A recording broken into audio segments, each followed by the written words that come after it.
Yes. The A Show. Where smart is the new sexy. And now, April Hunter. Good evening, beautiful people. Welcome to the A Show. Hello, hello. Tonight we're going to talk about all kinds of holiday-themed goodness. Maybe some things you knew, maybe things you didn't know. We have a lot of fun trivia on some of your favorite movies. We have just a teensy bit, just a wee bit of current events, just so you guys know what's going on. And we also have a really interesting study on how to be more popular, and it's not what you think. Eva has a card reading, a project, to tell us what might be in our, the things we need to know. And those are some of the things we're going to hit on tonight. So I see Mike and Speedway, and we got Rum, Jamie, Ibzen, Allie, Bigwig. We got Brian. Hello, hello. Madness Comic, Michael. Thank you for being here. We appreciate you. Mwah, mwah. So yeah, this is our last show of the year because Christmas Eve and New Year's Eve both fall on a Tuesday. But we might tape a little something for Christmas Eve. You never know if you peek in and you're bored or don't celebrate it or something. So I also see Winona and Alex joining us. And of course, I'm joined by the beautiful Miss Eva D across from us, looking very festive. Hello. Yay. Hello. Merry How's your Christmas week? early. Yeah, Christmas came early. My week's all right, Yeah. I can't wait for this year to be over. Let's start fresh. So enjoy a little holiday spirit in between. It's been an interesting year, right? Yeah, that's all only way to say it. And I also see others joining us now. Gregory, hello. I appreciate all you guys joining us tonight. Woo, holiday. Man, I'm telling you, if we could do Christmas all year long, I would be okay with that. I mean, like real Yule, real Christmas, real holiday There's spirit. so many what things I'm I'd like saying? to do. I know. I love it. I love it. I like the crafts part of it too, doing on the pagan end of it and doing Yes. Yule. Mm-hmm. Welcome, cool, awesome dude. Yeah, what do you make? Well, everything from actually, I think you did this last year too. I was taking the sticks and making different things out of them. Yes. Crafts, using outdoor items, bringing them Yes. in and making crafts with them, from pine cones to whatever you have available in your area.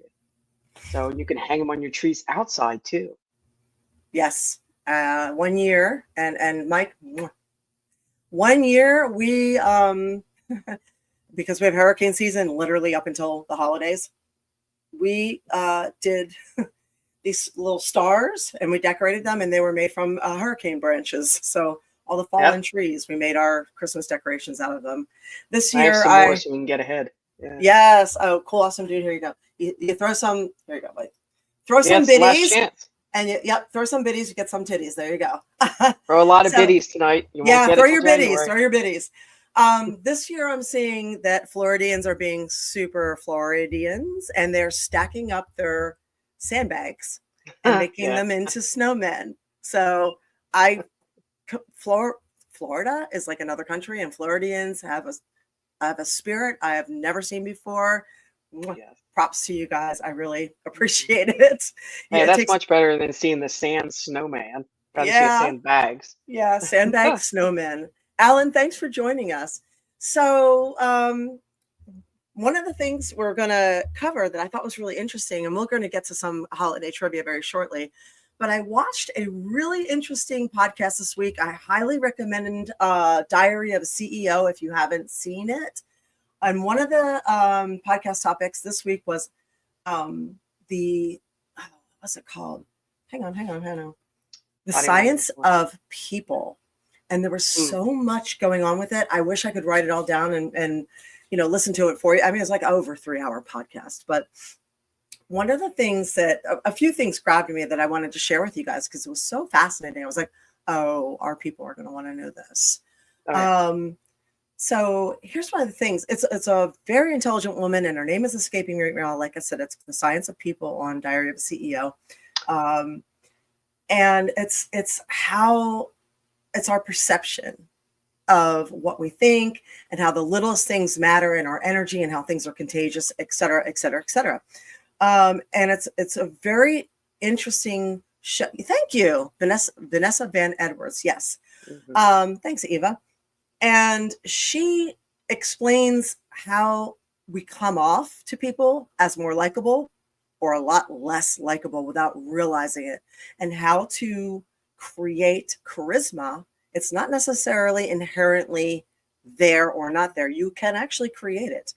And how energy actually works with communication. And she's teaching a lot of very valuable life skills that I would dare say most people do not know and really should know. And even people who are in the business and really good at this stuff, I sent the video to them. I said, you really need to watch this. So she said, yeah, you watched some of it, right? Yeah, half of it so far. It's really good. It's shockingly good. So you ever talk about these life skills people should have? This is one of those episodes people should watch. So here's what interesting. There's a couple little tidbits I'll share real quick before we get into the fun holiday stuff. But when you think someone doesn't like you, you instantly set off an energy that makes you more unlikable, which is crazy. But so our perceptions and our patterns are such that we have to be aware of them. And a lot of people have what she calls RBF. Obviously we have resting bitch face. So when people aren't thinking of anything, they usually look either bitchy, sad, or angry. And a lot of times that's just their resting natural face. Very rarely does anybody look cheerful. So like, here's my resting face, right? I have resting bitch face. So I look like I want to kill somebody. So, and I'm aware of this. I have my own, yes. I'm aware of this. So I have to, when I meet people, I have to make sure I'm like, and turn it up a little bit. Because people immediately think, oh my God, she's going to be, and we have to kind of know what we're dealing with there. And we have to also not presume other people don't like us or it makes us unlikable. And here's another one. The most popular kids at school weren't the ones, Allie, I just saw that too, sorry. resting unamused face. Yeah, okay. Yeah, that was more like it, actually. That wasn't a fuck you face. That might not be too far from the truth. There you go. And Alan, you're funny. So walking up to your table, scratching my butt didn't work. It totally did. Yeah, absolutely. Yeah, why not? Michael says first impressions really help. Sometimes it takes time to know somebody, but it helps. Yeah, that's why I like to have people meet me when I'm in my pajamas with no makeup on. I just get that shit right out of the way. Drop all my F-bombs. Just know the real me. You know what I'm saying? Just there. I don't like clothes. I don't like makeup. I will do that for you guys because you're special, and whatever's on the internet lives in perpetuity. So I don't want my dark circles to show. But there you go. That's it. I am still wearing kind of my pajamas. So there. It's business up front, party down below. So one of the things they said was the most popular people aren't the people who are most liked, most talented, most the best looking. What was very interesting about this, which makes it very attainable for anyone to be well liked and very popular, is that when they had people fill out lists, the most popular people, the most popular kids, had the longest lists of people whom they liked. So what makes you popular is liking other people, liking as many other people as possible. So they would walk down the hall and say, hey, how are you doing? Hey, how's your mom feeling today? Hey, what's up? What did you think of that movie?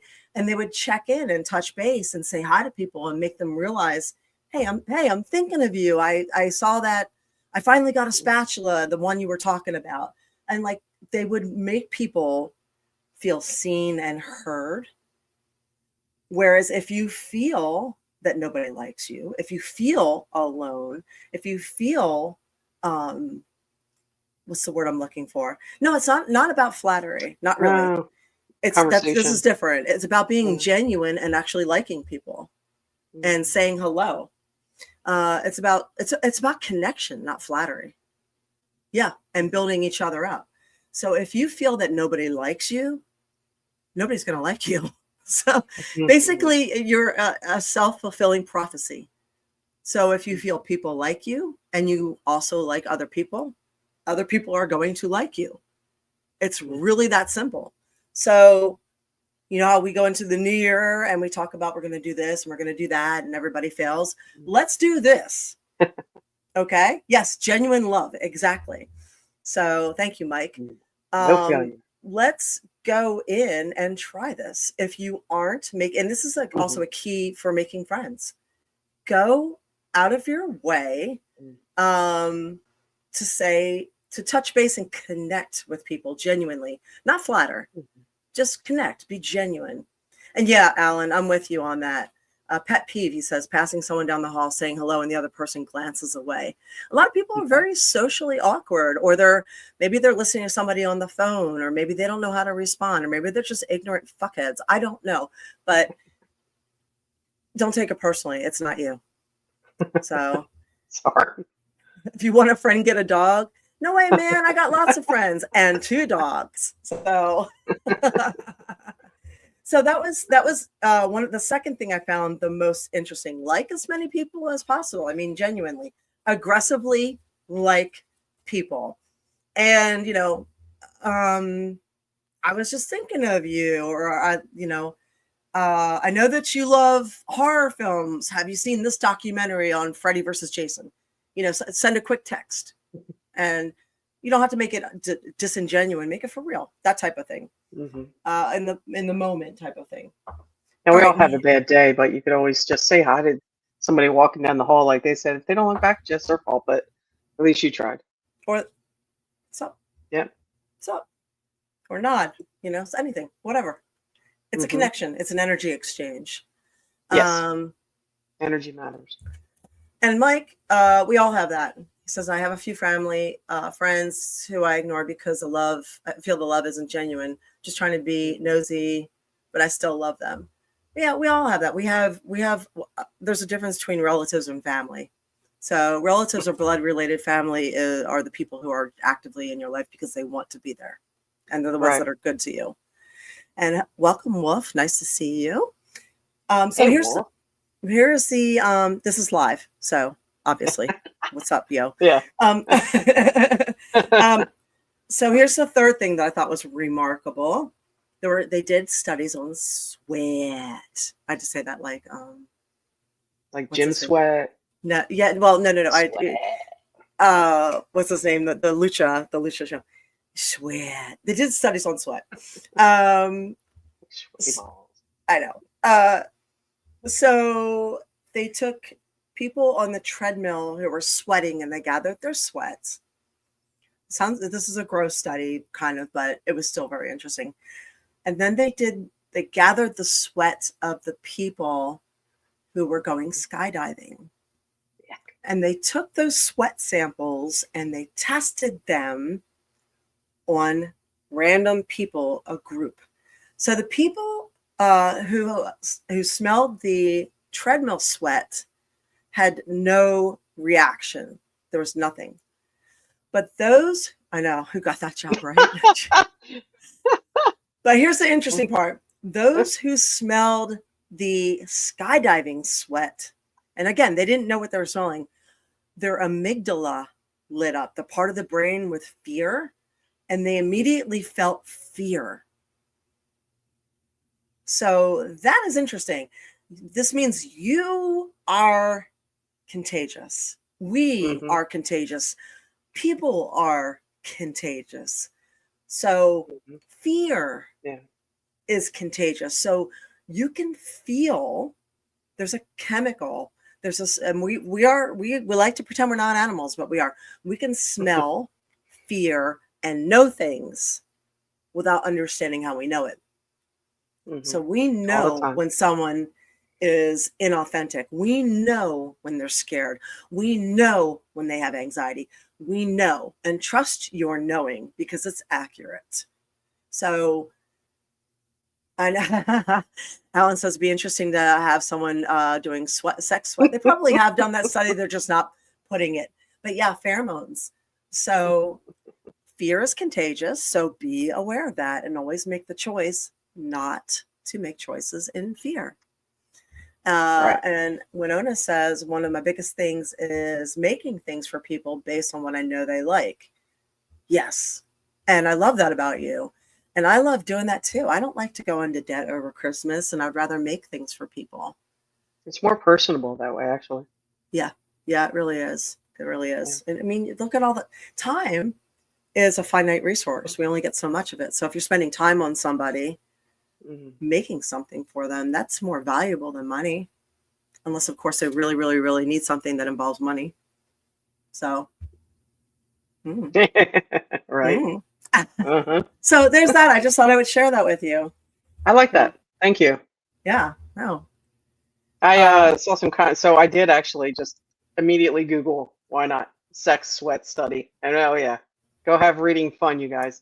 Oh, and I knew that. You know it's there. It's all out there. Isn't it? Yeah. Oh yeah. Yeah. There's. I mean, it's a long page of stuff. So enjoy, everybody. Let us know what you think of that. Bet. Maurizio, hello. Thank you. Thank you. Hot from Italy. Yeah. We get them from all over. We got all the countries here. Yeah, there's a lot of people who are on here that aren't in the chat. They just watch, so it's really interesting. I didn't know that till recently. So hi to everybody who's watching us who is not in the chat. Hello. Feel free to come into the chat and say hi. We love that. We love that interaction. That's why we do it live, and plus it's fun to learn how to screw up and figure it out. And Chuck, what's up? Yes. He says, my theory on gifts, it shouldn't say I got you something. It should say I get you. Oh, I like that. Yep. Oh, Notary, what's up? Happy holidays to both of us. Happy holidays to you too. Yeah, so you have let's play the trivia. You want to? All right. I had a few things I found. Yeah. That's some holiday trivia. War Demon. All right. Hi. So here's a simple one that maybe some people know, some don't. How many towns are called Christmas in America? We have towns called Christmas? I know, right? There's two. One's actually in Florida. The other one's in Michigan. In Florida? Christmas, Florida. I didn't know that either. Found that out last night. Michigan makes sense. Michigan has one of the biggest Christmas stores that's open year round too. I don't know where it is, but I've heard about it. It's kind of famous. Bigwig says 16. Is it just 2? I only found 2. Okay. All right. Everybody's just throwing some numbers out there. It's like we're playing Powerball. Yeah. So, yeah. Hey, if you guys find something else, please put it in there. Correct me. And hi, Jimmy. Jimmy. Okay. What else you got? You got to let us guess. Before you just throw it out there. Go on. What else you have? Sorry. Okay. How long does it take to grow a Christmas tree? Like the ones you go cut down for Christmas, go to a Christmas place. Like my neighbor's tree? Because that's really satisfying. Well, that would be, yes. Of course, they did the same. So, no, I mean, if you go to a Christmas farm and cut your own. Okay, I see one. Somebody said 6 years. 10 years. Oh, God, I don't know. 5 years?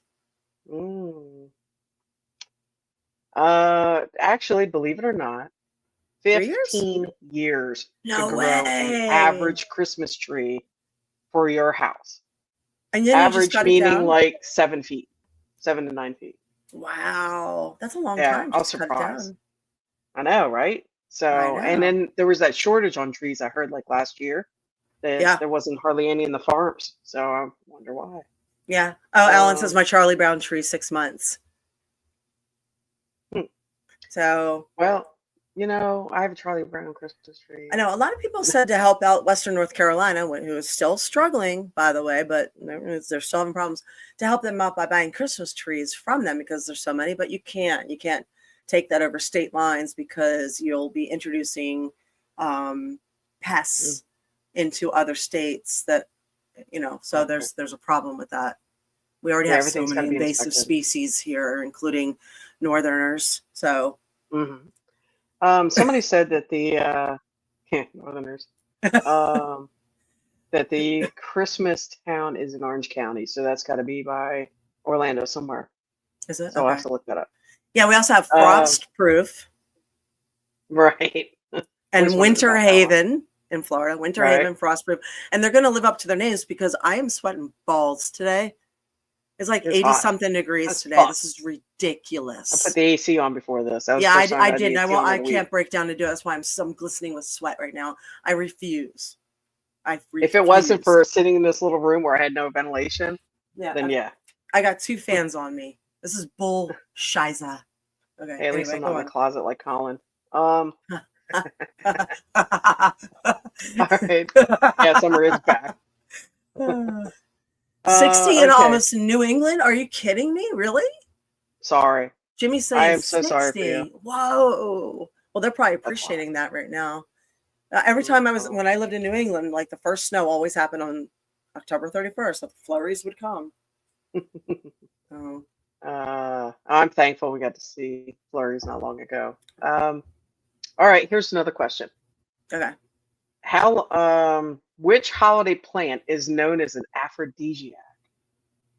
Not the I wanna hear poinsettia, right? Not the poinsettia? I'm not answering that. An until they say so. aphrodisiac. Aphrodisiac, yes.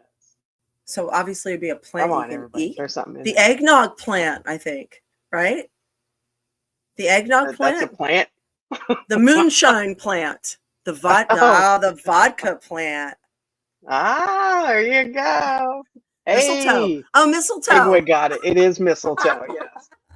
Well Yes, done. I was That's so wondering if obvious, somebody and would get it. I was like, poinsettia? Really? No, it's pretty. That's funny. It is pretty, you're right. Make you Mistletoe. want to down. So apparently you can get a talking mistletoe, dude. Yes. Oh, okay. And it says all kind of French things about It kissing does. Yes. it. So Notary says the high will be 67 degrees and evening will reach 40 on Friday. Yep. Yes. We're gonna get some rain coming through the next 2 days, I which hope it already rains so. since I've been home. Oh, So- and Chuck, also in New England, says Sunday will be a 22-degree high in Boston. Ooh, your boogers are going to freeze. So Make sure you put lotion up your nose. no. Okay, Oh, hey, what you got next? What you got next? well, they're talking about boobs, so they better start throwing some bits for you. biddies. Put some biddies. And we flex Biddies are them for to- titties There you and go. Christmas. That's right. Oh, Let's see. come on, throw some. Hurry up. Oh, okay. All right, next question. Which country has a tradition of a witch dropping gifts to children through a chimney? So a witch dropping gifts for Christmas through a chimney. Yo no sé. Somebody on here is in that country. And Really? yeah, believe it or Italy? not. Yep. Italia. Yeah. Can you imagine that? Our history would be so different here if that was the case. Oh man, it would. But you know what's funny? You gotta give What? it to Disney. Everybody gives Disney a bunch of shit. But man, they do keep the witches in good check. Like they make witches look pretty good. Yeah, I don't think I look too bad, and Disney didn't make me. No, bigwig. Ooh, Norway. Look, we got a conversation going on We there. do. Yes, All right. Yes, yes, Italy. Italy. Okay. They So got the what good, does they got the good witches. Didn't you have something on Christmas movies? I do. And then I got something on Krampus. Krampus. I never got the Krampus fascination, but everybody has a thing, you know. I do. All right. I know. I like I know. dark shit. Chuck's all about the Krampus too. All right. Let me see. All right. This is called 50 Things You Never Knew About Iconic Christmas and Holiday Films. Which I don't know a whole lot about them. So. Oh, so that's okay. All right. Tim Burton didn't direct The Nightmare Before Christmas, and Will Ferrell almost didn't get the role of Buddy the Elf. Ooh, can you imagine how bad that would be? The pranks featured in Home Alone were real. So which Christmas movie secrets do you know? I am reading this, so this is a pretty good article. Here are 50 of the most shocking holiday secrets from 10 of the most essential films. I'll just read the most interesting ones. It's a Wonderful Life from 1946 bombed. It was a stinker in the theater. It's a lot of people's favorite movie, and it had a $3.7 million film budget, and it made no money, and everybody hated it. Oh wow, That's I kind didn't of know like that. Scarface. Scarface bombed as well. Oh, that was a great movie. Scarface is fantastic, but it Yeah, I love that bombed in the movie. theater. And a fun fact, they made Michelle Pfeiffer transport herself out to do her audition because they wanted to make sure she really wanted the part. So, Pete, what's up? How are you doing? Oh, I know. Bigwig said Alan Rickman was told they would drop him on 3 in Die Hard, but they actually dropped him in 1. That look of surprise was genuine. I love it. Ooh, good. uh, Yes, Alan, it is. okay. The snow in It's a Wonderful Life was made of chemicals, kind of like the snow today. Yeah. Don't eat it. Don't eat the snow. Don't eat the snow.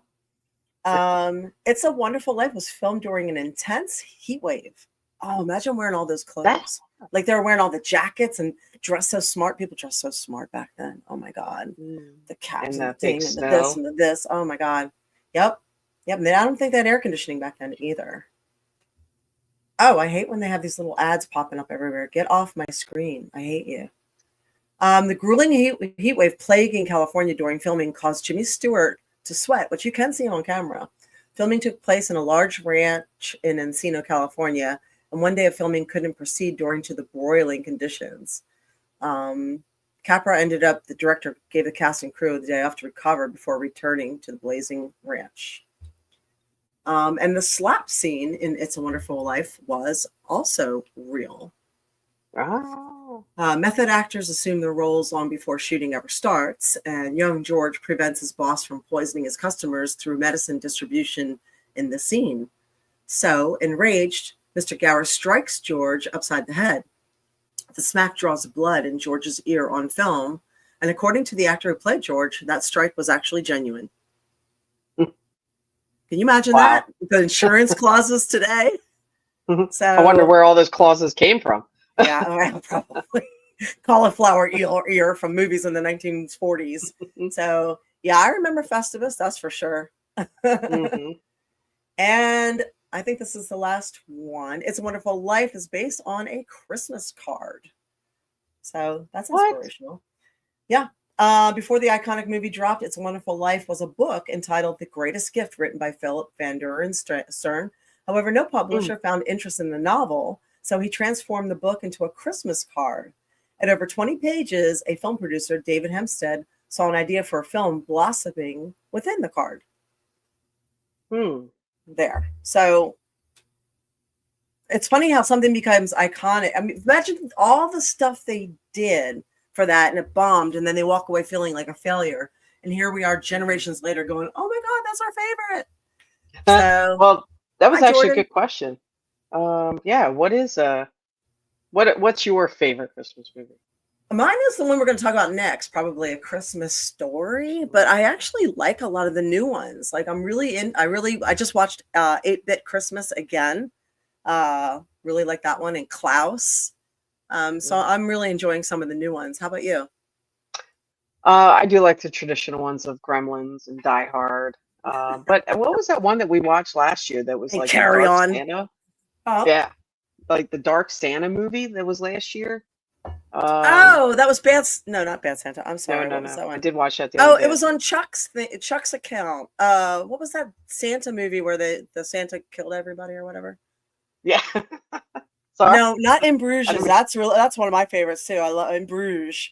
It was the guy from Stranger Things. Yes, the Stranger Things guy. The Santa killing movie that came right up. Yeah, there that was it is. actually pretty Violent good. Night. Funny. Yeah, Violent Night. That was Violent good. Night. That was awesome. See, I like the warm fuzzy ones. But I also I liked also the dark humor. So In Bruges was pretty good I there. haven't seen that. Yeah. Anyway, sorry, I interrupted you. Go ahead. No, it's okay. Friday After Next is a Christmas movie. Wolf is Declaring. Disney, A Christmas Carol, Scrooge McDuck is awesome, Bigwig says. Friday after next. Yeah, Red One. Somebody else said something about that. Alan Phillips said, anyone see Red One? I started to watch it, but I didn't get that far Yeah, yet. so someone else said they really liked it. Allie says Jingle All the Way. Michael Doherty says Elf. Yes. Yes. yes. Batman Returns. Jimmy Fabiano. I forgot about that. Yeah. Yep. Alan says a WWE Christmas movie. Do they have one? Or is that just a suggestion? They might probably have one. Christmas Vacation. Also, yes. Always, yeah. Shitter's full. Yep. It's, Winona says one with Goldberg where it was so bad it was actually good. Is that the kind of where you have to actually watch it high to appreciate it? Feast of Seven Fishes. That I have not seen. What? I don't even know what it is. It's coming from Chuck, so it's got to be good. He always recommends good stuff. I agree. Oh, Nightmare Before Christmas. That's a good one. The one with Arnold Schwarzenegger. Oh my god, I smell his name right. Is that It's Not the Tuma? Is that one? Oh, what's the Terminator? one? Was that? I don't know. There's one Terminator I thought that was around Christmas or something. One of them. Nightmare Before Christmas. Charlie Brown Christmas. Hell yeah. Oh yeah. You gotta have that. I'll Be Home for Christmas. Oh wow. There's stuff I haven't heard of in a long time. Keep going. Really? Okay. I haven't seen that in years. Grandma on Top of the Family Trucker. Truckster. Wacko's Wish. That one I don't know. Wow. I don't either. I feel like I know the Arnold Schwarzenegger one, but I don't know the name of it. I feel like I've seen it though. It's driving me nuts. Just like I couldn't remember Storm Surge last week. It was driving me like oh my god, that was fun. That was I was getting so frustrated with myself. I have had, I think, 11 concussions, and they leave my brain a little bit like Swiss cheese. Things just disappear sometimes, and it frustrates me. That's part of the reason so it drives me nuts. Lion in the Winter. There. Christmas with the Cranks. Jingle All the Way. That's the one with I just found it. Yeah. Yes. Grandma got run over by reindeer. Sorry, love it. Yeah, and Jordan saying, what's y'all's New Year's resolution? I don't do that. Nope, me ever. So the quote is It's Not the Tumor, it's the movie from Kindergarten Cop. Okay. All right, Jamie. Thank you. You know every single quote out there. Thank you. Scrooge. There's so many variations of Scrooge. Yeah, I still like the man who created Christmas or started Christmas. The one about Charles Dickens. Mm-hmm. So that one's really good. All right, here's Ralphie's dad in A Christmas Story. Doesn't have a name. Now I've watched that movie. I can't tell you how many times. And I know almost every freaking line from it. I did not know that. They never named his father. So, because in 94 minutes, he was never referred to by name. He was referred to as the old man. That was it. So swearing was not allowed in A Christmas Story. So that's why they did what they did with that. When the film crew searched the malls to film the iconic Santa scene, they struggled to find somewhere willing to grant them filming time. So the director cemented Cleveland, Ohio, and the store that agreed to permit filming said no one in the cast could swear. So the old man groaning at the fireplace is a substitute for swearing. A Christmas Story was inspired by the Wonder Years. And Bigwig goes, oh, fudge. Mm-hmm. Yep. Flick's tongue was not stuck to the pole in A Christmas Story. I got a story for you guys about that. Watching this film as a child terrified me to ever attempt sticking my tongue to an icy pole. I did. Although it works. Yeah, it does stick. Flick did not lick this frozen pole. Well, he did, but his tongue didn't stick. And the crew placed a piece of plastic on the pole and threaded a suction cup through, allowing Flick to remove his tongue. Yes. No, it's you'll shoot your eye out. Right. Yep. Motherfudger. Yep. It's a major award. It must be Italian. So the Christmas story started in an adult magazine. Writer Gene Shepard crafted a series of humorous excerpts based on his life and sent them to a famous adult magazine, probably Playboy, because they did a lot of that stuff, for publishing between 1964 and 1966. Shepard saw a film behind these stories, so he elongated the series into a cinematic reel of vignettes for the beloved A Christmas Story. So it was so poisoning. Yeah, fragile. So hi, Ben, Rob. Hi, everybody joining us late. Okay, so here's the story I have for you. So I have like an old VHS tape that's signed by the entire crew. Maybe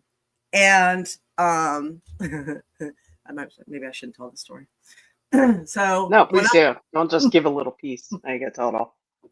When I first got divorced back in the day, I was doing a Comic-Con, and the guy that played Flick took a liking to me and walked me out to my car, asked me to go out to coffee, and we went out to coffee after the thing. And when he walked me back to my car, he's ended up being short. He jumped up and kissed me, and I was like, no. I had just gotten divorced. I was like, no. But and he jumped up. Yeah, he was the very first person to kiss me after getting divorced. So yeah, so that was I was just like, no, I don't think so. No. That's funny though. So yeah, he ended up, he's a nice guy. Never really got too much taller than his character in the movie, but he was a nice guy. Whoops. Do you have any more Christmas trivia, or should I keep going on with this? He played Flick in the one who got his tongue stuck to the pole. Yeah. There is my question to everybody really is something I couldn't find, was why are reindeer called reindeer? And I searched a while last night, and it comes back to, it was basically invented with the idea of Christmas. So I don't know what those deer were called before they became reindeer, but I know people that work their life and why don't they just call them something else because they're rain? But it's actually, pull the reins, so it makes sense to me. But it was actually the only thing that's closest thing I'm finding, unless somebody else has an answer to that. I have a theory. Okay. And it kind of comes from something I saw the other day. So the origin of Santa Claus, there's so many starts of this, and it's kind of funny. And I just looked this up. I look it up every year, but I looked it up because somebody put out an article saying it's time to stop making Santa portrayed as white. And I was like, okay. So Saint Nick was originally Greek or Turkish. So, and that is the original figure who would come to visit in Germany on December 6th. But the first, what do you call it? The first Sinterklaas was actually portrayed as a bearded white guy with the jacket and the reindeer and everything else. And it's believed it was from, Norway, Germany, Dutch. Germany. Sorry. Yeah, Dutch. Actually, I saw Germany listed today. I thought it was Dutch. And it was believed to have been taken from the Viking traditions of Odin and Sleipnir, the flying reindeer. So Odin, the Viking god, giant beard, and imposing, and he had one flying reindeer. Now I wonder if it was Sleipnir, and that they believe that they took that, whatever you want to call it, image, and turned it into Sinterklaas, which became known as Santa Claus. And these figures have always been portrayed as heavy-set, strong, bearded white men from Eastern Europe. So that's interesting. That's why Santa has always been portrayed as white. So Well, that leads right it into was. Huh? hmm I know why. I don't Yeah, after it comes understand down if the chimney, not so much, right? what. After it comes down the chimney, not so much. That's true. But Um, yeah, I don't understand why they have. It is what it is. It's tradition, and you can do anything you want with it, of course. But I just why change things? It's like you were talking about before, like comic books, and they make a movie. Well, then they decide all of a sudden now they want to change the characters of how the books are originally written. So, I don't know. um, My dog wears a little thing right now. He's got a little what is this where you tie it around, a little scarf. neckerchief, I guess. And he's got Santa Claus on it. And it's white Santa Claus, black Santa Claus, white Santa Claus, black Santa Claus, white Mm, Santa Claus, black Santa Claus. And I don't really give a shit. I don't give a shit. It's cute. Yeah. So I'm yeah, I okay don't with care. Do it. what you want. It's just changing things is just weird. Anyway, I don't know. um, I don't care one way or another. I'm just saying the history of it is such that this is why. exactly. I don't care. Exactly. Whatever works for people. Yes, Sleipnir was actually an 8-legged horse. And it was so fast it ended up flying. I thought it was a deer. Was it a horse? Oh, you're right. I think you're right. You are, yeah, you're right. So I thought it was a reindeer, though. No. Oh well. Anyway, you probably look that up and know better than I right now. So yeah, Just make a new Alan says character. just make a new character. Yeah, exactly. It's Yeah, such why? lazy Yeah. booking. Instead of twisting all these old things around and trying to Right? regender them or re-race them or re-race and gender them, just do something new. There's a million authors out there dying I to have their know. books made into a movie. So just do that. Like Yeah. Monty. Yeah. There you go. Exactly. So Okay. talking about St. Oh, Nicholas goes right into there's two, of Krampus if course. you want. Yeah. Oh, go for it. Yeah. I was just say if you want to roll into it, we can. Yes, Loki was the mother. He shapeshifted. That's right. He birthed Sleipnir, right? I'm not sure on that. You're better at Yes, that one. that's than what I I am. was gonna say that, but I wasn't 100% sure. So, and then he gave Sleipnir to Odin as a gift. Almost sounds like you're saying slut. Slep, Sleipnir. Okay. So Thank you. Thanks for yes. correcting. Anyway, and Allie says they only race swap established characters if they're white. If you race swap the other direction, non-white to white, be prepared for immense backlash. Exactly. It's kind of funny. Like we talk, it's true. It's like we talk about all these equal rights, but a lot of the stuff going on in the name of what equality or DEI cannot be done the other way. So is it really equal? So Please, yeah. could you do a month-long straight parade? I don't think that would fly. Oh, then you got to make new videos for HR and new stuff out. Yes. Whatever. No. Anyway. Yeah. I know. It's I just honestly just if we could just get past all these labels. I don't remember growing up with these labels. Like people were just people. Right. Yeah. Right. Exactly. I'm with you, Alan. Allie, I don't get it. Like when we grew up, where our friends were just our friends. Like we just, there was just Jenny, Whatever. and there was just Crystal, yeah. And now it's, Asian Jenny and Crystal, who's black. Like they put these labels to make everything like so obvious, and it's like, why? Who cares? Yeah, don't. People are It's just people. Your friend. Yeah. Yes. Yeah. So, and you right, Jamie. We know you haven't grown up. That's cool. Good. We like it that way. Yep. That's who you are. You got Krampus. What you got? So yeah, Chuck brought it up earlier when you were talking about St. Nicholas. It actually goes back to a lot of that. So, I see what I'm seeing. If you don't mind, I'm sorry, I got to use flashlight in here because it's a little darker than I can read on this small rating. It's all right. And your head sometimes disappears in the fluffy snow. You're having a snowstorm. I am. Now I look like I'm a crazy person with the flashlight on. You are a crazy person. Yes, that's true. Okay. I'm just going to read the other one that I found. Anyway. All right. Krampus is a horned anthropomorphic figure who in the central and eastern alpine folkloric tradition. It's said to accompany Saint Nicholas on his visits to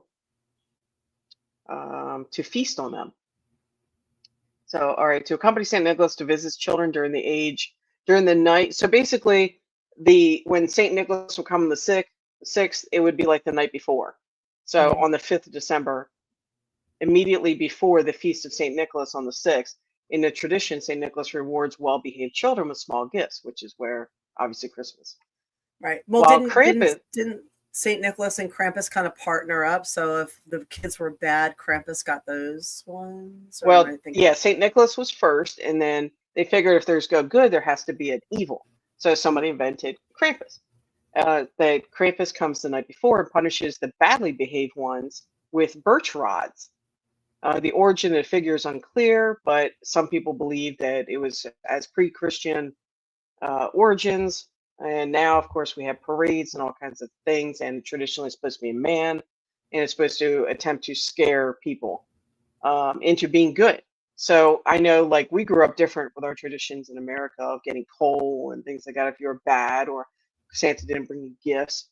But for years, up until the 1700s to the mid 70s, the idea of Krampus was actually banned. You weren't allowed to talk about it because it was too scary. So things got twisted and changed. Nowadays, it's coming back again, if we hadn't already noticed. There's all these Krampus festivals, and I'm fully in fluff now. That to me, Krampus is an interesting figure because we have Halloween. The night before Halloween is Mischief Night. Mhm. They have to have something before Christmas for St. Nicholas, so the people that were bad don't just get coal. In most countries, it was all about Krampus and scares. So they do Krampus parades and all kinds of things nowadays. And I noticed that there was even all kinds of Krampus tradition stuff going on here in the Tampa Bay area Mhm. this year as well. So it's coming back over and coming more alive. And honestly, I'm good with that because if it teaches a child, there might be another Yeah. thing. Krampus knocked, right? Yeah, and I don't know if you guys have ever seen the movie Krampus that came out, I think, around I 2015 saw or it. so. Yeah. It really is informative, and they did a lot of research on that. I encourage anybody to research it or just Especially if watch you the like movie. horror movies. Yeah, I mean, yeah. But it's true. If there's evil, there must be, there's light, there's dark, yin and yang. So I can see where the idea came from. I like it. So I heard something about a female Krampus too at one point. Like there was supposed to be like a lady Krampus, but they ended up changing it historically or something. I did read something about that in a couple things, and what was it? Norway, I think was one of them, where they tried to change the idea of it to a female, and yeah, it didn't stick. Okay. Every appearances here, though, it appears in many variations, common characteristics.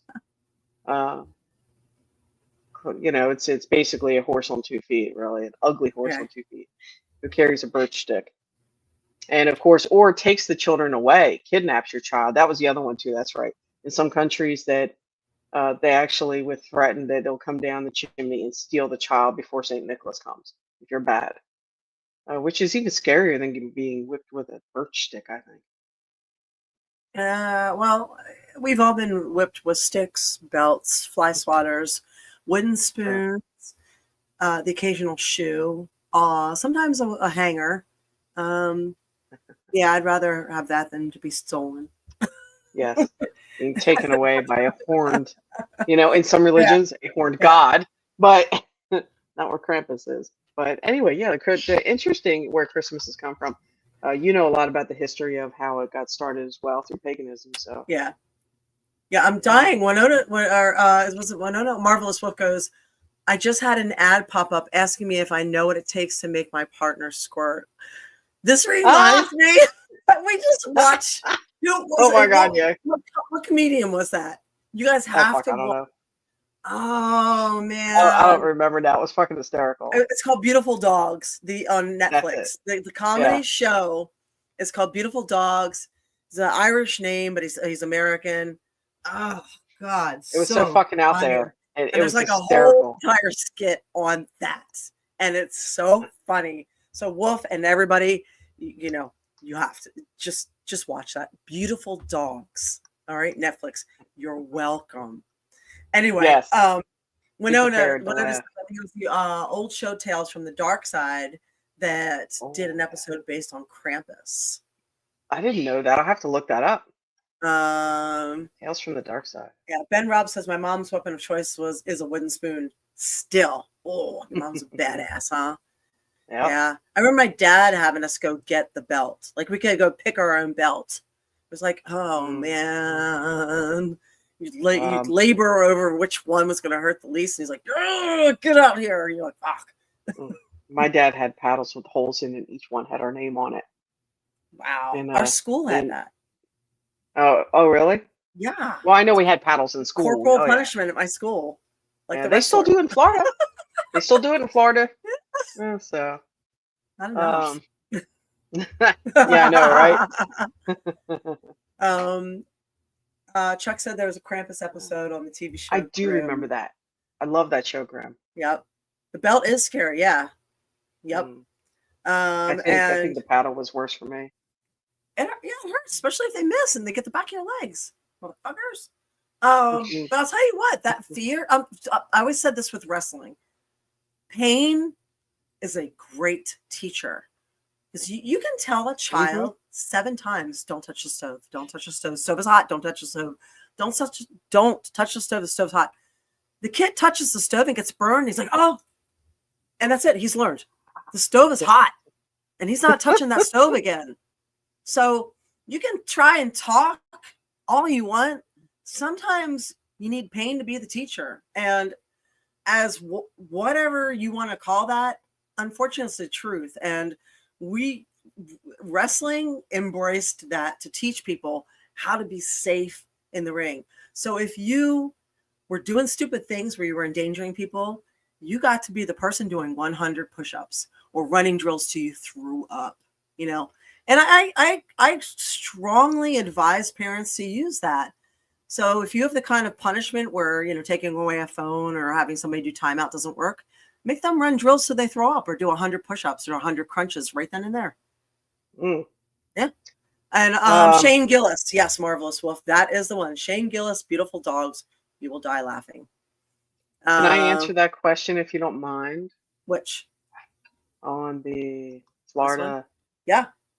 It says corporal punishment in Florida. Y'all wilding out there. Florida's like a whole nother country. Yes, it is. It is, but we're not the only state. So basically, as a parent, you have to sign off on it that it's okay. And they have to call you and say, look, your kid did this, blah, blah, blah, blah, blah. Are you okay with us doing the paddling that you signed off on? Yep. Sure. Go ahead. So if not, you say no. But at least it's an opportunity for that. But there is, I see 1, 2, 3, 4, there's 6, 7 states right there. And of course, it's mostly in the South that's got the corporal Alabama. I went to school in Alabama. They were fine with beating your ass. They have it. They would send you down there to get your ass beat. Yeah, I got my ass beat. Yeah, so, Texas, I'm seeing a whole bunch of them. So, but yeah, it's actually out there. It's just whether or not the parents decide to use it because they don't talk about it. And take the phones away. Yeah, that's a good one too. Yeah, that works too. They freak out, but you know. Yeah. Sometimes 100 push-ups. You can give them a choice: take the phone away or do 100 push-ups. That would be interesting. I'd like to see. Yeah, you can make your kid fit and healthy. You never know. Yes, I will be in Florida for Christmas. It's going to snow or something down here, I heard. Yeah, all right. All right, here's another one. Let's go right back to Jim Carrey, Scrooged. Okay. How the Grinch Stole Christmas. Jim Carrey apparently needed CIA training to do this movie. He needed the training to help him endure strenuous and painful too, I guess, makeup process. He sat in the makeup chair for 3 hours each day over 92 days, as makeup artists applied heavy prosthetics to their actor. To deal with discomfort and pain, he sought counseling from a CIA agent specializing in torture resistance techniques. I can't even imagine. So, wow. 3 hours. I don't even like to, no. Hi, Allison. Welcome. Anthony Hopkins completed his narration for How the Grinch Stole Christmas in a single day. Wow. Because he's the man, right? Mm. One day. So, Silence the land. Right? Yeah, exactly. Okay. The suit in How the Grinch Stole Christmas took only hours to create. Really? Really? The Grinch's suit didn't submit to cheap prop design. Each hair on the infamous red suit features dyed green yak hair, with each piece sewn individually into a suit made of spandex. Though the costuming and makeup took hours and led to many sessions of meditation and coping methods, the other suit would look basic. And it's ouch. Dr. Seuss's wife had a say in the cast of How the Grinch Stole Christmas. After Dr. Seuss passed away, his wife, Audrey Geisel, spoke up about who could play the Grinch in a live-action adaptation of her husband's vision. She asked for some profit margins and that any actor submitted for the Grinch must be of comparable stature to Jack Nicholson, Jim Carrey, Robin Williams, and Dustin Hoffman. She lucked out with Jim Carrey. The Grinch was originally a black and white character. Can you imagine? I know. Can you imagine the Grinch as anything other than an envious spirit enshrouded in green fur with a red coat? Well, the original iteration of the Grinch is black and white creation with subtle strokes of lighter pink and red colors. But following a foul interaction with a green rental car, Dr. Seuss altered his vision. Dr. Seuss hated kids. Are we sure about that? Really? Seemed really good at this kind of thing. Which book? I'm sorry, go ahead. That's what Ben Robb is saying. He says that he hated kids. LOL. You know what's funny is I sometimes think of us like, what if, right? What if we are like the Who's in Whoville, and there are. This is what I do. I live alone. Like I just, I feel like I think too much. What if we're the Who's in Whoville and like there are aliens just watching us and we're just like these little tiny insignificant bullshit beings going about our day, gossiping, like trying to figure out what lane to go into to pay the tolls, all this dumb shit. And there's just like giant aliens like that are actually really important in the world looking in going, wow, they're kind of retarded and cute. You know what I mean? Like, what if that is actually what's happening? That's the real bigger story there. I don't know. Yes. And the drones. Say no to acid. Say no to acid, April. Come on now. The government just admitted we have aliens. Come on. Gregor Josiah, I used to think that. What made you stop? We don't have confirmation that it's not true. Right? That's true. Green eggs and ham. Yeah. Marv steps on candy ornaments in Home Alone. So that's what cracks open. And Winona, thank you. She goes, I wouldn't be surprised one bit. Hi, Chummy Man. What's up? How are you? So pretty much the Unabomber manifest. If you go back and read that, like it was funny when we were so young when that came out. Like we're just and we're just like, oh yeah, he must have been crazy and whatever. We just accepted whatever the media told us. If you go back and read that manifest, you're like, oh man, maybe he wasn't so crazy. Right. Now knowing in hindsight what we know. Yep. It's like, maybe he was on acid. I'm just kidding. Yeah. Yeah. Hey, Chowny Man, better late than never. John Candy filmed all his Home Alone scenes in one day. Way to go, Anthony Hopkins Jr. So, yeah. John Candy's minuscule role in the 1990 film saw him as a savior to Kevin's mom, who scrambled for a flight home to reunite with her forgotten son. Gus Polinski of the Traveling Polka Band notices her concerns and offers her a ride. Candy filmed all his scenes in one 23-hour shoot and improvised most of his lines.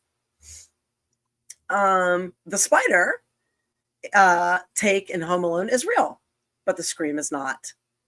So that's the other thing. Those giant tarantula spiders, we always thought they were like the worst thing ever, right? But they as somebody said, from what I understand, they're kind of like puppy dogs. These types of spiders, they're like Yeah, I spidery always pupper dogs. thought they would eat your face off. Yeah. So, and then it turns out like it's a brown recluse, that little one that will kill you. Yeah. Small but mighty. Mm-hmm. Mm-hmm. Mm.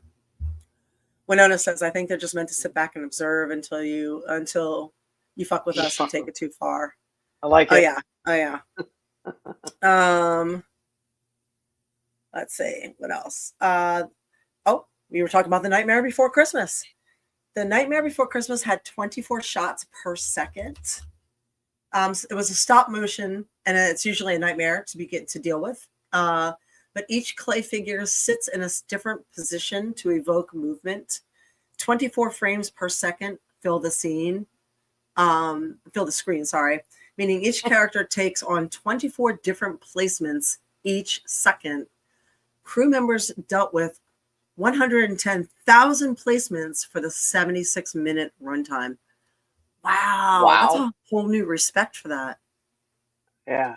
The Nightmare Before Christmas took 3 years to film. Oh my gosh. I didn't know that. I neither. Wow. Okay. Again, respect, like you said. Yeah. I don't really like that film, but now I'm having a whole different respect for it. Since the film asked for 24 frames per second and 110,000 frames per film, the entire filming process took 3 years to complete. To perfect just 1 minute of the movie, animators and sculptors devoted 1 week to the scene for 1 minute. Oh my God. Alan says our eyes work at 30 frames per second. Is that why they wanted such a high frame rate? Maybe. Clarity. That's crazy. That's interesting. I didn't know about your eyes either. I didn't either. Thank you, Alan. The Nightmare Before Christmas used 227 puppets. The poem Tim Burton crafted, which spearheaded the film's birth, had 3 stars: Jack Skellington, Zero, and Santa. For the feature film, the crew needed to assemble a few more characters. The crew needed to make a few more characters. Okay, that was a repeat there. With stop-motion claymation requirements and constant maintenance, each character has multiple faces, heads, and bodies, but it ended up being 227 puppets populate the film. Wow. And like Marvelous Wolf said about claymation, too. They did a lot of clay back then. Yeah. Wow. That's wow. It's always fascinating, like, to learn the inside of things that are so intricate like that.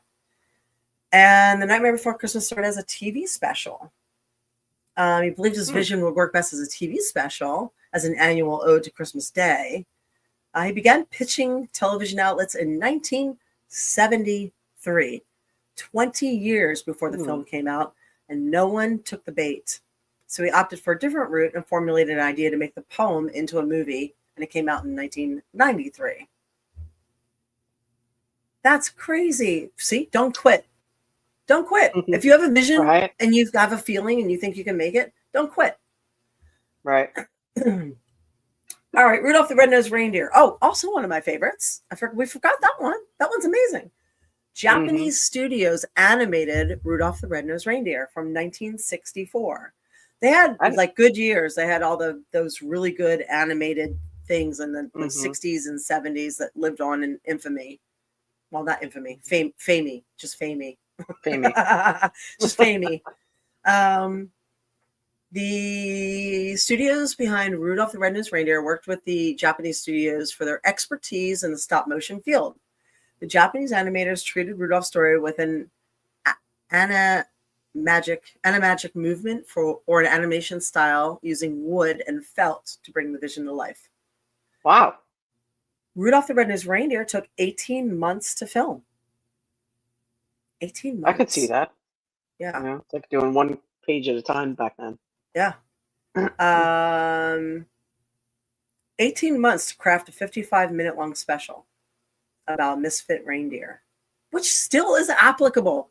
that movie's still applicable. The Misfit Toys, like that's all of us. That's our whole crew. Like my house is the island of misfit toys when my friends are all here. We are all the non-neurotypical people. Right. We're the divergents. Yeah. That fits. A woman voiced Rudolph in Rudolph the Red-Nosed Reindeer. So Billy Mae Richards lent her voice to the project as a shy reindeer who learns his purpose later in life. She's a Canadian actress who received film credit under the name Billy Richards to hide her true gender. Well, that wouldn't fly these days. It helped that Richards imitated a young male's voice in her astounding work. And she received the big whopping $1,000 for her work on that film. So, wow. Yeah. However, the 55-minute movie made over $100 million after its release. So, Jeez. Yeah, but she made $1,000. That sounds about accurate for back in the day. Yeah. I know a lot of the comic book creators who made these amazing comic characters that all these films are based on that Marvel is doing. We've actually had fundraisers for them because they've signed away their life's work and their rights. And they got almost no money for any of that. And now these giant Marvel Universe things are happening. And the original creators never got any of the money and never will because they signed it off. So this is a thing. Nestor was a wannabe Rudolph. The same studio that made the best-selling Christmas story Rudolph the Red-Nosed Reindeer, Rankin and Bass, made a spin-off, Nestor the Long-Eared Christmas Donkey. The story stuck to a biblical root, centering around Mary and Joseph in Bethlehem, but the songs and the animation didn't entice viewers like Rudolph. What songs? Do you know the songs? Rudolph the Red-Nosed Reindeer. No, not had that a very one. shiny nose. Really? No, I was You talking also about the long-eared one. They were talking about long-eared donkey I song. don't know. It's biblical songs versus, like Yukon Cornelius throwing his picking. Nothing. So, yeah. And thank you, Winona. Yay for the neurospicy. Yeah, for sure. Yeah. I like that, neurospicy. Elf almost starred Jim Carrey. Man, he gets all the good stuff. The script found its way into Carrey's hands, but he had some other projects. So Ferrell became, Buddy the Elf. You know how much CGI was used in Elf? How much? Take a guess. 0. Exactly. 0. Oh, you cheated. No, I thought about the movie real quick. I'm like, I don't remember anything weird in that, Yep, none of it. So let's go. Instead, the director and camera focused on the stop motion, scaled sets, and differing perspectives to outline Buddy's tall figures. The only time the film used CGI was for snow scenes. So I guess it did use it then. Oh, so okay. I guess it didn't use it with the actors. Yeah. Loser. Will Ferrell ate way too much sugar while filming Elf. So his character loves so much sugar and sugary snacks, and the 4 food groups are, what were they? Sugar, syrup, candy. What are the 4 food groups, you guys? I don't remember. I only saw the movie once a couple years ago. But everywhere he went, he was eating in the script. He consumed so much sugar, he started getting headaches and had trouble falling asleep. He was getting diabetes. Wow. Yeah. And he walked around in costume, which led to car accidents. What? Remember the scene where Buddy walks through New York through the Lincoln Tunnel? During the scene, Will Ferrell and the camera crew trekked through the actual tunnel, distracting many drivers with Will Ferrell's elf outfit, leading to a few car accidents in the enclosure. No major injuries. And let's see. Anything else that's good here? Love Actually's airport scenes were real. They actually really filmed at the airport. Instead of enlisting actors, extras, and stand-ins to recreate happy moments when out-of-state family and friends reconnect with their loved ones during the holidays, Love Actually traveled to the airport and captured those genuine interactions. Makes you a bit sentimental when you put it all into perspective. That's cool. What else is on there? You got some other like tidbit stuff? Yes, Keira Knightley's hat in Love What is it? Actually served a purpose. Oh, really? Yeah, she was hiding a zit. She had a zit in the middle of her forehead that makeup and lighting could not hide. So she grabbed Nice idea. a giant hat. Wow. That's funny. Let's see. So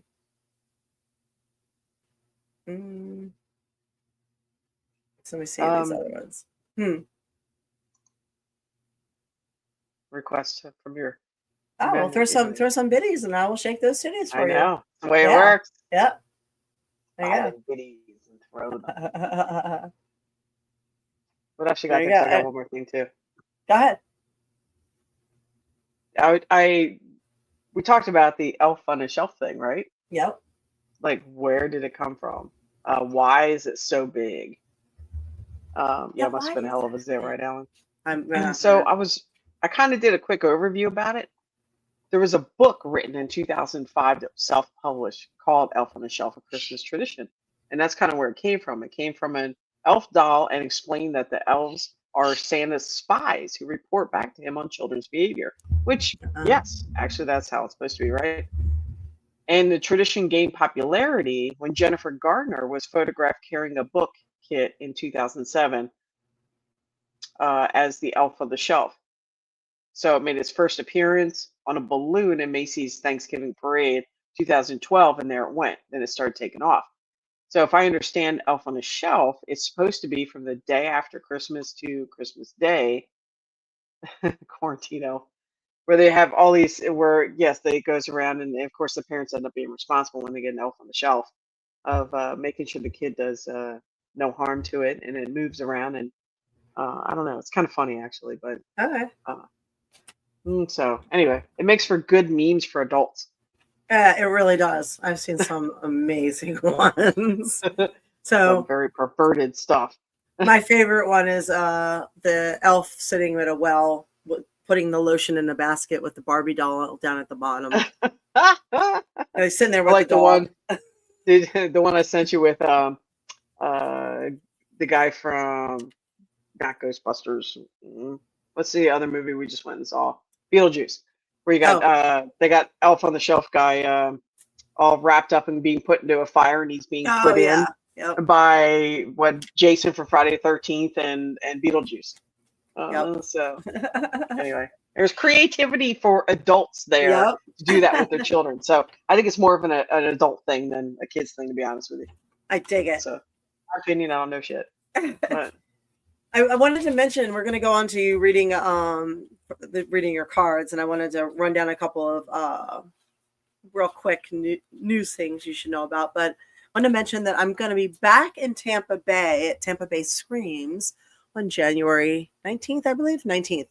So I will post about it on social media, and you can, follow me, Real April Hunter, on Instagram, where I'm currently being punished for posting fake news. Or spoiler alerts, as they're called. Again, Twitter, April Hunter, and patreon.com, April Hunter, where I'm also doing a Christmas countdown right now, both clean and not safe for work version. So if you go to patreon.com, you will see the 12 days of Christmas countdown. We're on day 5. So yeah, remember, you have a week. There's a week. So get your Christmas shopping done. Guys, I'm talking to you. Yes. Amazon gift cards. Yeah, I saw a couple of things this week that were like alarming as far as, the level of dumb. So I just thought I would, we'll just hit it real quick. So Washington Senator Patty Murray said that she is really, really against a notorious, I'm doing this in quotes, notorious anti-vaxxer being confirmed. I mean, she was referring to RFK Jr. And what is really interesting, if you go on opensecrets.com, you can go ahead and look up a lot of information there. And Senator Patty Murray received $667,000, nearly $667,000 from healthcare professionals. She received $513,000 from Big Pharma. She received $320,000 from insurance companies and $198,000 from HMOs. So it is no wonder that she is against a, quote, notorious anti-vaxxer getting in, because she's being paid a lot of money to incentivize that type of comment and letting you know that it's safe and effective. Are you serious? Biden just pardoned Pfizer? Is that a joke? I'm sorry. I hope that's a joke. I hope it's a joke. Who said that? Who said that? Helen said that. Oh, no kidding. I hope it's how do you pardon someone who's done nothing wrong? Right. Additionally, I'm seeing a lot of misinformation around the polio vaccine. Okay, so just so you guys know, what's happening now, just so, because it's out there, people are saying, oh, polio. Okay, so what's going on is that there are different types of polio. What is actually spreading is type 2 poliovirus, not wild poliovirus, type 2 poliovirus, which is vaccine derived. Okay.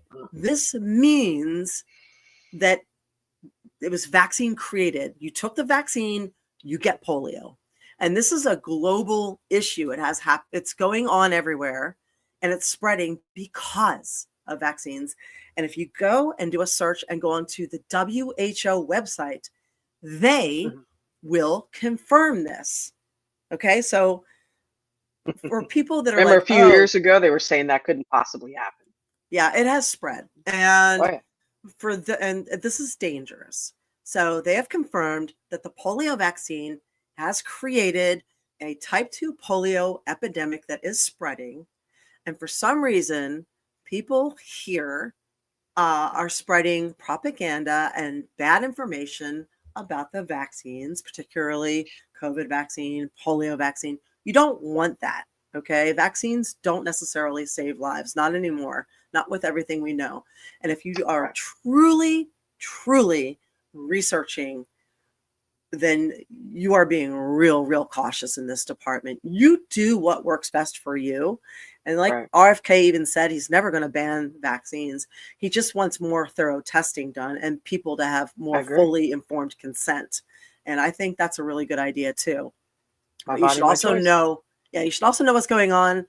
And a lot of Americans are very globally blind to what's happening.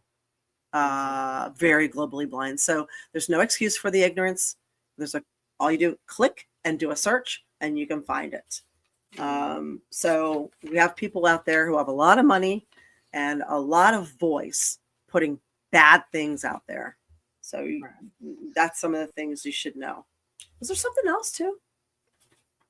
Was that and the drones? We talked to we don't have smallpox vaccine scars. We missed that fiasco. So we also talked to a couple of people on the inside. There's two main theories about the drones. Do you want to talk about that real quick, and then we'll go on to the reading? No, go ahead. Okay. Well, the first main theory is that they're doing this because they've been trying to pass drone laws for ages, and they are going to make this fiasco so they can pass drone laws. They need to understand that without drone laws, civilians can find out what's going on and view things. So we have used that. If you watch what happened in Maui, watch what's happening in North Carolina, Western North Carolina, even the FEMA camps. They were building FEMA camps for the unvaccinated. They were going to throw people who refused to get vaccinated in quarantine camps, otherwise known as concentration camps. Drone footage exposed all of this. They actually took the drones down in Maui people weren't allowed to get back into their own property. So they were having drones fly over to see what was going on with their own homes. And the government did not want that. So they've been trying to pass drone laws for a very long time. And you can't survey and know what's going on. So there is a very, very, very urgent need for the government to control all information out there. And this is why they want to make drone laws. They don't want us knowing things. That's the first theory. The second theory is that they're missing suitcase nukes and they're doing a search. Yeah. So I think there's more to it than that too. Yeah. But I have some more. So let's hear it. But I will say this real quick before I hand the mic over to you. There's one thing for sure. The government 100% absolutely knows what's going on. Oh, yeah. They know everything in the airspace, everything going on in the airspace. There's nothing they don't know. Right. And the fact that they're not saying anything is appalling. It's absolutely appalling. They're not handling it. There's a lot. Yeah. And the fact that it's amazing to me that they go out of their way to spread so much disinformation. And then when Americans actually need information, they withhold it like it's sugar and we haven't had dinner yet.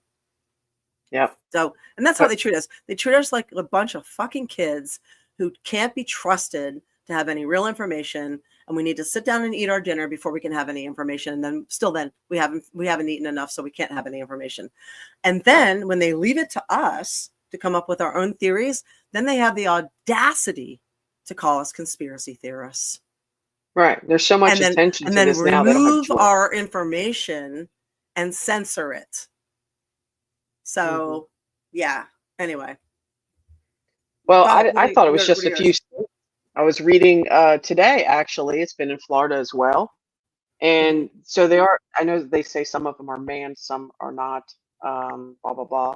Definitely everything's, either which way, it's man-made, not Martians, which hey, they might have a few in there too. Why not? Why wouldn't they do that if they're around? So I didn't know until I was reading some of this today that there has actually been drones following Coast Guard vessels off the Jersey Shore and other things too. And so you can't tell me that they haven't caught some of these, got some of these, blown them out of the sky, whatever. Anytime they're near any military, they had a lockdown on a military facility just yesterday. And closed the airspace because of these drones over a military base. And they didn't shoot it down? I call bullshit. I'm sorry. But so the guy that shot down that one, that Walmart delivery one, either which way, apparently there's what they call the Aircraft Sabotage Act. And it's a federal offense to damage and destroy drones, even if it's flying over private property, which I've heard bullshit to that too. But any which way. I think we should all follow this guy in this case, and it's in Claremont, Florida, where he was arrested for shooting that drone down. And I think it's either they're going to make an example of him or it's going to be helpful. Apparently there's, he's not in jail now. There are people raise money, got him out, all that stuff. So I'd like to see where that case goes. But anyway, if anybody knows anything about these drones in what states and hears things, please let April know. Yeah. Well, my two theories came from two people. One works with NASA. The other one works in airports. So they came from reliable sources. But again, they're stuck doing theories too, because no one's telling them anything either. Right. And I'm a little, think about it when you go to fly. Yeah. So, and Winona's theory is she thinks something's being sprayed to cause another pandemic, since they've tried to say that we're having a pandemic on January 21st. Unless it's the Trumpism, we're having the pandemic of Trumpism. I don't know. So I think it's created this whole wave of other things. So if they're, not catching these drones, taking them down, well, why not everybody putting their drones up doing shit then? If you can't take them down, you don't have the right to, fuck off. That's my property. I'm sorry. Yeah, it is. But, and here's my question. While they're doing this gigantic distraction, right? What's happening behind the scenes? Right. They're using all this drone stuff, but what's happening back here that no one's paying attention to right now? that the government's doing or the NGOs are doing. I would like to know that. And I So- understand this thing going on in UK too. Yeah, we should be Mostly over we should be US paying cases. attention. Pay attention to what the other hand is doing, you guys. I know Yep. we have some very smart people. We have some very aware people.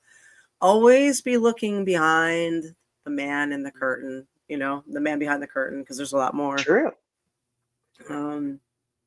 So So, what do you got? Anything else? no, not really. Mm. No, you So how want to about do your something reading? happy? Yeah. Let's do your reading.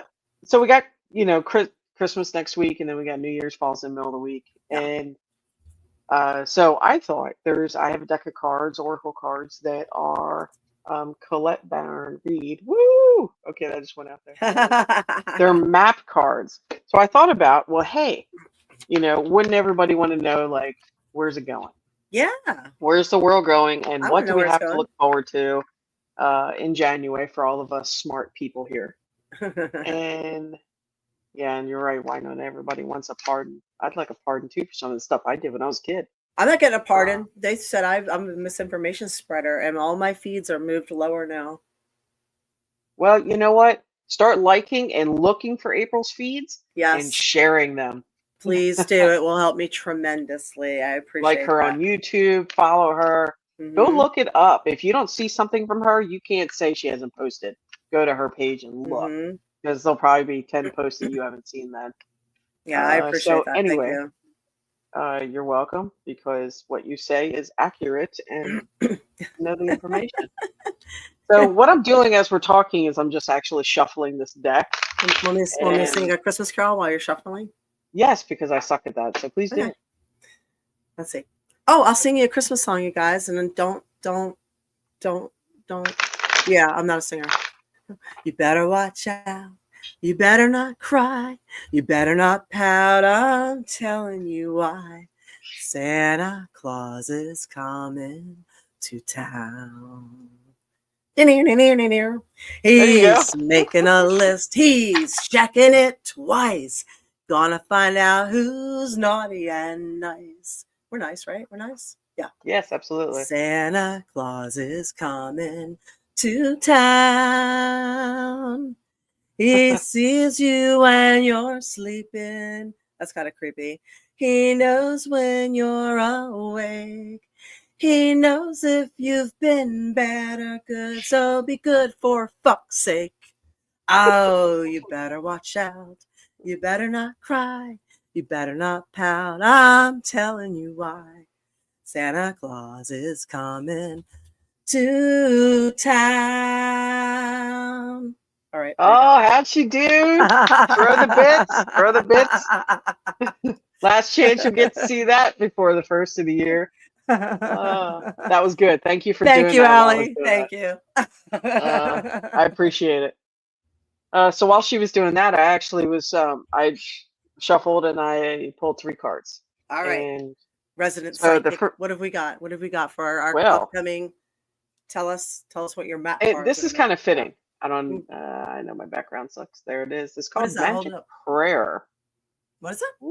Yep. I know my background. Magic Prayer. Okay. The next It's- one that came up. Huh? Mhm. No, I was Oh, gonna I'm say, sorry, I what thought does you said that something. mean? Tell us what it means. Well, what I'm going to do is actually go through all 3 of them, and then I was going to kind of tell you. Okay. Because right off the bat, this one's called Walking a Choice, which is also fitting for the Okay. group here. Okay. And then the last one, Dragon's Lair. So, Okay. which I know I'm sorry with my way it is, but anyway, I can take a picture and I'll throw it in the. All right. So basically, what this is saying is, in my opinion, okay, is we all need magic. We all need inspiration, and Christmas is that inspiration, right? So let's use that good feeling and inspiration to have a magic prayer or say something and feel positive and good and move forward. Walking a choice, that's so accurate. We sit here and talk about all these things going on. Everybody has a choice. Your body, your mind. You make a choice if you want to walk to the left, walk to the right, walk straight. If you want to say hi to someone, which you should, say hello to everybody. Keep that positivity going. So, Mhm. and Dragon's Lair, which tells me that, yeah, you know what, you were just talking about January 21st and all these rumors floating around. Just be aware. Be aware we might have a few bumps in the beginning. That's actually common sense right now. So I think the cards are telling us exactly what we already know. Use the magic right now, use the environment, lift those spirits up, lift somebody else's spirits that needs it, who's alone. Just say hi, go talk to them, say, hey, what you doing? Drop some food off. All these little things. You got the neighbor who's by themselves, do it. And make a choice. What choice I'm not saying write a whole list and say, this whole thing for New Year's and go, hey, I'm going to do these 10 things next year. Be realistic. What are your things you have a choice to do? You have a choice not to believe what's out there. You have a choice to believe your own thoughts, to make your own opinion, to research. But also be aware this January 21st thing, either which way, you have a new president going in. It doesn't matter what the situation is, there's always going to be bumps in the road. So to me, that's it. Stand together, be united, and these people are smart in this group. So they can figure this out. I look forward to next year with everybody. That's So awesome. thanks for letting me do that. Yay. That's perfectly fitting for this group. Thank So, you, Eva. We appreciate it. no, That kind thank of you. ties together what we said too, like we talked about in the Exactly. beginning. And if The you didn't get cards to the beginning know. of the show, yeah, the way to being liked is to like. So if you like Yeah. people, they like you back. It's an energy exchange. So perpetuate that. Do that. Mhm. Go out of your way to talk to people and connect with them. This is a time of Yep. year where connection matters anyway. So push yourself out of your comfort zone and try to connect with people on some kind of level, and make some friends. See how it goes. Yeah. Yeah. So thank you. And remember, the biggest choice you can make is to not let fear be part of your life. Always choose to not let fear. We love, the opposite of fear is love. So choose the angle or the path of love, not fear. And by that, I mean, oh, I better take this job because I'm not going to make any money. I'm not going to be able to pay the rent. And then you end up hating your life. You hate the job. You hate everything about it. Or I don't know how this job is going to pay my bills. I don't know how I'm going to make it, but this is where I really want to be.